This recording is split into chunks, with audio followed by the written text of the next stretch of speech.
Welcome back to The Truth is Viral. I'm your host, Bob Powell, and in this episode we're going to go back a little bit over a year to an interview that I conducted with Jim Berkland. He's a scientist with the United States Geological Survey. Back in 1989, Jim predicted the Loma Prieta quake, or the World Series earthquake, in about a week in advance. So and he's got a stellar earthquake prediction record, running around 80%. So this is somebody that we want to talk to. The most important part of this episode are his insights on megaquake in the Pacific Northwest. We start out by talking about the preparations that FEMA has been making down in the New Madrid fault zone. But Jim, the earthquake predictor extraordinaire, is more worried about a slip strike fault in the Pacific Northwest that could cause a tsunami, and it'd be bad news for a lot of people. So let's see what Jim has to say, and we'll be back in just a minute.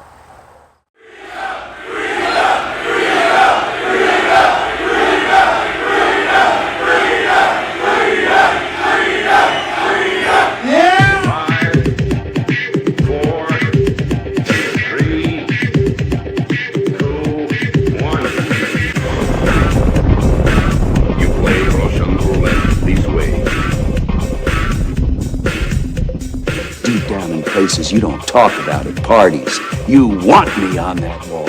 You need me on that wall. Keep this frequency clear. And now it's conspiracy. See, they've made that something that should not be even entertained for a minute. That powerful people might get together and have a plan. Doesn't happen. You're a kook. You're a conspiracy buff.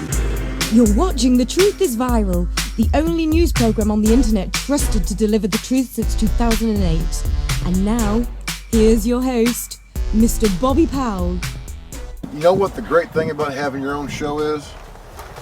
You can film the open and the bumpers anywhere you want to. As a matter of fact, I think this season I'm going to be out of the studio a lot, because ain't nothing in the world like fishing with your boy. So while you enjoy this interview with Jim Berkland, me and my son are going to go fishing, see if we can't slay a few bass.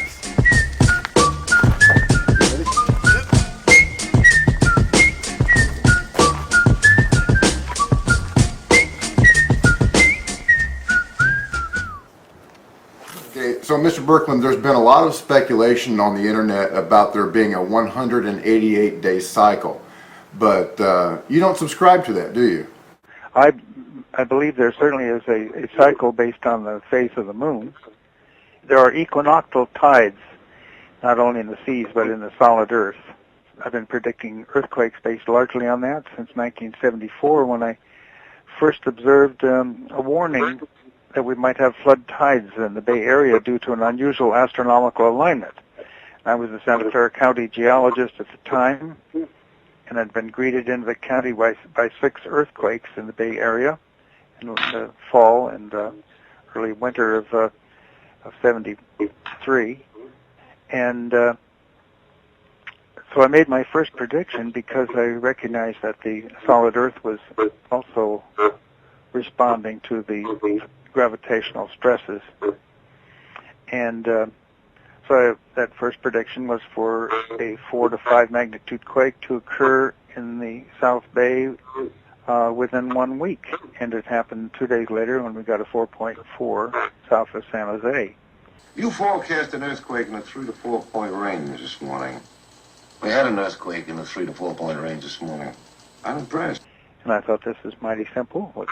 So I started predicting informally. And I was 6 out of 8 for 1974.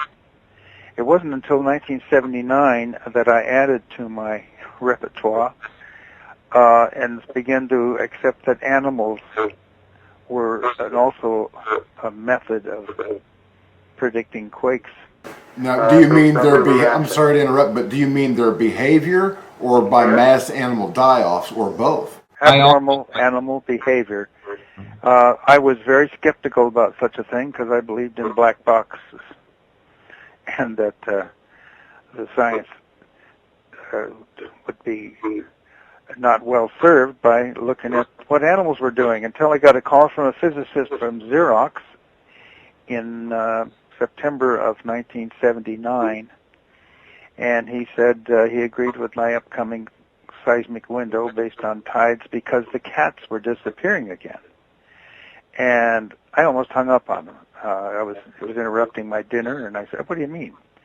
"Well, I've been studying for the last 6 months the lost and found column in the Mercury News, and I found that the numbers of missing cats increases before local quakes." And he mentioned several quakes that I and he gave me the numbers before the quakes, and he said just before that Coyote Lake quake of August 6th of 1979, it was a 5.9 quake, the strongest in the South Bay since 1911. And I wasn't paying attention to the animals, but I should have, because our own cat Rocky had disappeared 6 days before that quake. And I had never even thought about putting an ad in the paper because cats come and go. But there were, I believe it was 13 missing cats the week before that quake. And by the way, I'm also writing my latest issue of Syzygy, a monthly newsletter that I started writing in 1990, right after I had predicted and named the World Series earthquake, based not only on the maximum tidal force in 3 years, but also upon record numbers of missing pets.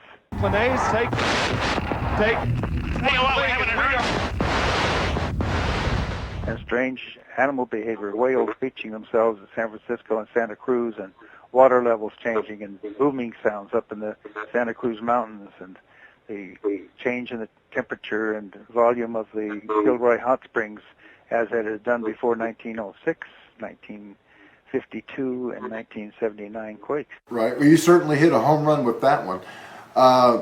Speculation on the internet regarding this 188-day cycle is that there is a heavy mass object coming into the solar system that's creating a trough of tidal forces, and that every time the Earth comes around the sun and gets into a particular alignment, that these tidal forces are so great it causes the stress that's built up. Nibiru. That's one name for it. Yeah. Well, it doesn't exist as far as I'm concerned. We've had plenty of satellites going out past the sun and shooting pictures back towards the Earth, and we never have seen this other object that must have disturbed the planets and hasn't seemed to. Let me ask you a question. You were talking about booming noises up in the hills. Yeah. There's been a lot of that recently, too. There's a town in Wisconsin that, as we speak, is hearing noises and experiencing shaking, but nothing's appearing on the USGS seismographs. Well, they don't want to recognize hydrofracturing or fracking. Fracking is a very real phenomenon, and it's causing quakes, mainly small ones, but up to about 4.6. And it's something that I did not recognize. I hadn't heard the term fracking until about 6 months ago, but I'm quite aware of the effect of the changes in pore pressures from pumping of in and out of wells of gas, and now they're introducing chemicals, which is increasing great pressures and depths, and that allows the gas to escape, but they are harvesting it. Let me ask you a question about the New Madrid Fault, or New Madrid. And that first one in 1812 occurred the day after the new moon. And in reviewing the paper by a professional paper 494 by a geologist from the U.S. Geological Survey, he wrote 100 years after the 3 great earthquakes had occurred. And I finally got a copy of that book. And I was surprised to find about page 35, he has a table of the largest earthquakes, and he said 6 out of the 7 followed closely after the newer full moon. So he had my idea back in 1912. Let me ask your opinion on what's going on down in the Ozarks. FEMA has been conducting a lot of drills. They've been buying up millions and millions of meals ready to eat and moving men and equipment down to the Ozarks area and conducting earthquake drills. Do you think that there's a chance that the new Madrid Fault might slip anytime soon? Well, there's always a chance. It's normally about every 200 to 400 years, and it's been to 200 years. I'm more concerned about the biggie going to hit the northwest on the Cascadia Subduction Zone. Now, that would cause a tsunami, wouldn't it? It certainly would. And then without a tsunami potential, but the big quake down in the Mojave in Southern California, where they haven't had a big quake since 1857. And they are well overdue.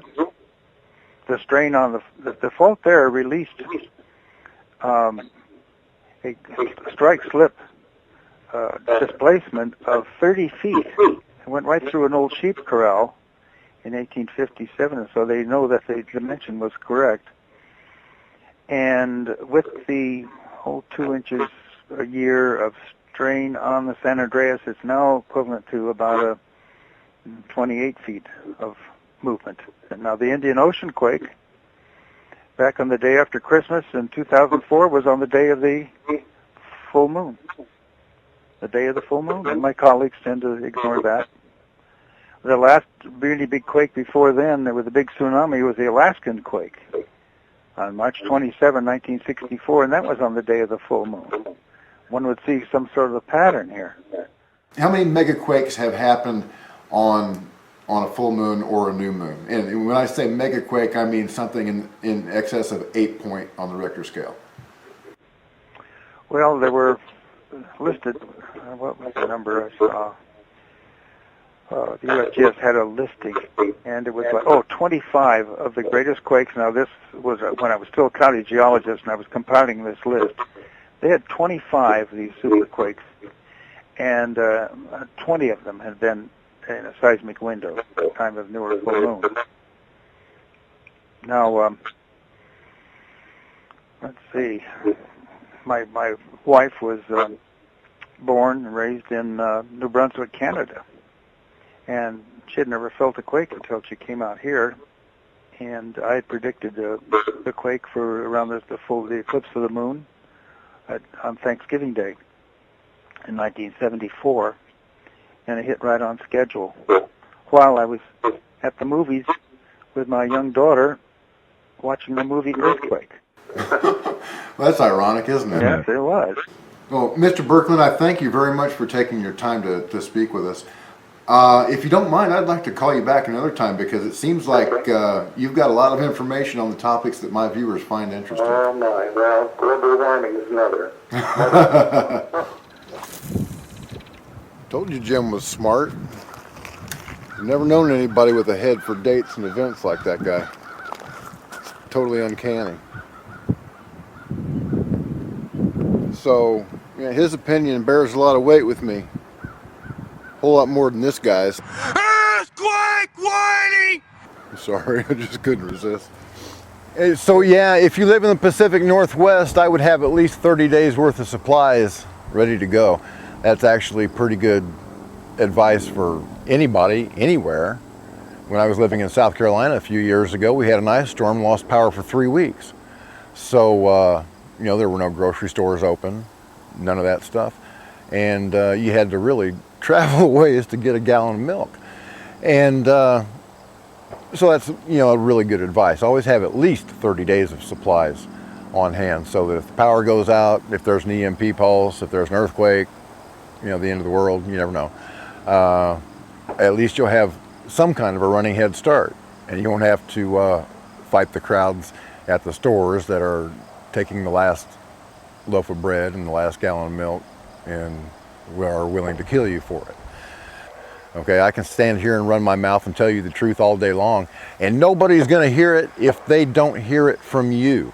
I depend on you to share this show with all your friends. Put it on Facebook, put it on Twitter, Orkut, Pinterest, MySpace. You know, wherever you have a social media network, down here below this video, there's a share button on the YouTube site. You can share this video on 10 different social media platforms. Okay, if you've done it already, thank you. Now do it again. And then put it on your email address list. Send it out to everybody. Then send up smoke signals. Because time is running short. We have to wake up our friends and neighbors, and we have to do it now. The time for worrying that people are going to think that you are a tinfoil hat wearing conspiracy theorist or a religious nut job is over.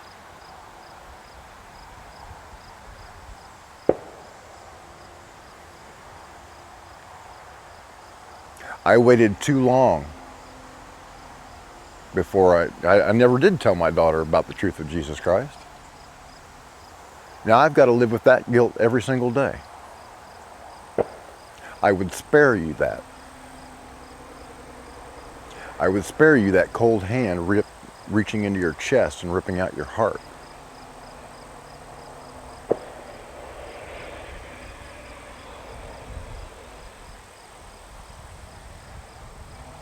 You need to share the truth with the people that you love, and you need to do it now.